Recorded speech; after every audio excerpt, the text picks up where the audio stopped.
Hello and welcome to this Christmas reflection.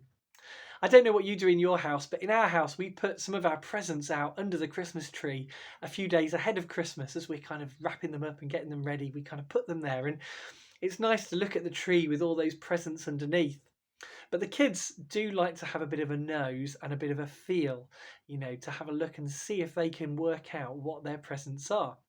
And I suppose if we're honest, as grown-ups, we do that a bit too, don't we? We kind of sometimes think, oh, I wonder what that is. Sometimes it's really obvious what it is that's wrapped up. Other times, it's a bit unexpected. Maybe you've felt it, maybe you've had a bit of a squeeze and you've guessed that it might be something. Actually, it turns out to be something else entirely. I don't know whether you've ever had a very unexpected gift. You're expecting that packet of, I don't know, socks or a pair of slippers that you get bought every year, but then you've been given something amazing instead, and you're like, wow. Maybe, unfortunately, sometimes it's the other way around. You're expecting something amazing, and what you get is a pair of socks again. Well, the gift of the first Christmas wasn't entirely what people expected either. First of all, we have the genealogy, the unexpected love and faithfulness of God. Matthew's Gospel, and all my passage today are from Matthew's Gospel, so you might want to pause this and go and read Matthew chapter 1 and chapter 2. But Matthew chapter 1 begins unexpectedly for us with a genealogy, a really long list of names that make up Jesus's family tree.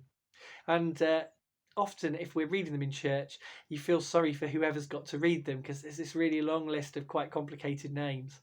But what they show us is that the story of Jesus is not a new story.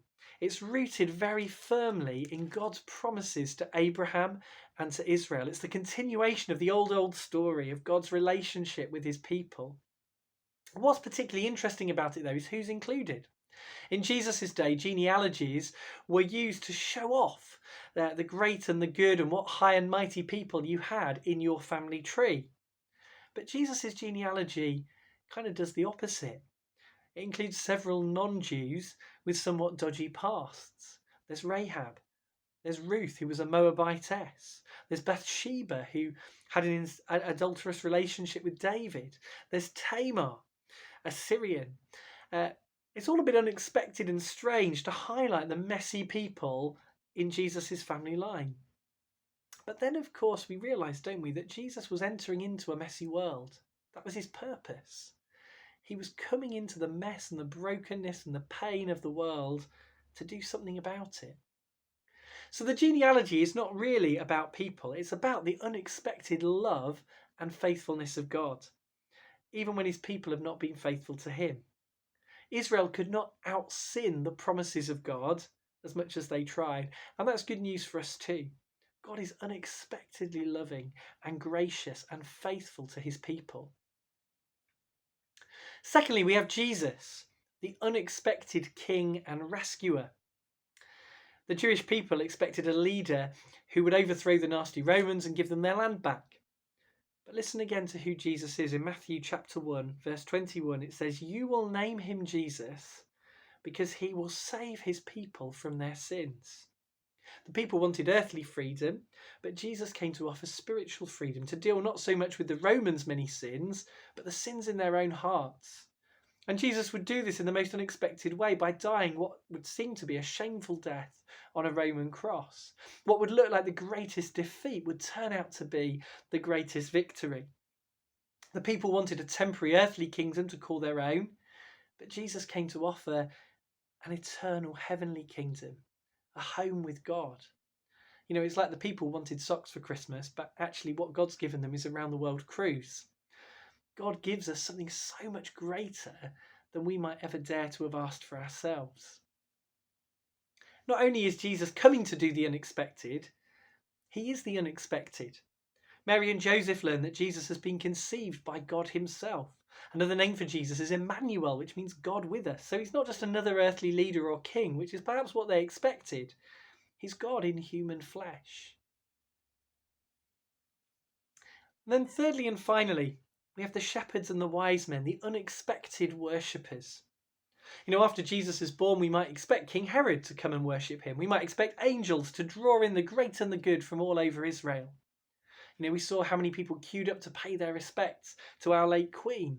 And we'd expect perhaps so many more to want to be there as this Messiah was born, this new King was born. But who comes? In Luke's Gospel, it's the stinky shepherds, the lowest of the low of God's people. They're invited by a host of angels to come and worship. And it says so much, doesn't it, about who God is and what God's heart, or who God's heart is really for, when those are the people that he wants to be the first people to see the newborn King.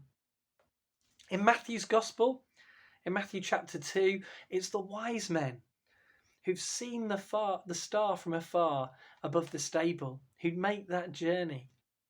And they bring unexpected gifts. No nappies or cloths to wrap the baby in, but gold to represent Jesus being a king, frankincense to represent him being a priest, or perhaps because he brings the presence of God to his people, myrrh to represent his death, his impending death on the cross. The wise men were unexpected. The shepherds were unexpected. But then perhaps we are too. It's remarkable, isn't it, that 2,000 years after Jesus' birth, Jesus is not just Israel's king, but the king of 2 billion people, from Rotherham to Rome, Doncaster to Donetsk, Sheffield to Shanghai. It's unexpected that into the darkness of our world and the darkness of our hearts, Jesus has shone his eternal light. Into the despair of the world, Jesus brings hope. Into the fighting, he brings peace. Into the hate, he brings love. Into the selfishness and greed, Jesus has given his own life, once and for all, that we might live. Jesus is not just a baby. He is the unexpected love and faithfulness of God, and the unexpected King and rescuer. And we are the unexpected worshippers, the wise men and women, those who've seen his star, his love and his light, his presence and his peace, his healing and his hope, and who come because we want to meet him. We want to live with him. We want to receive all that he has for us. Jesus deserves our all. And so may we put Christ at the centre of our Christmas and at the centre of our lives. Amidst everything else that we do today, let's kneel down and worship with the joy that the shepherds and the wise men feel as they see the King of Kings and the Lord of Lords. And may you have a blessed Christmas. Amen.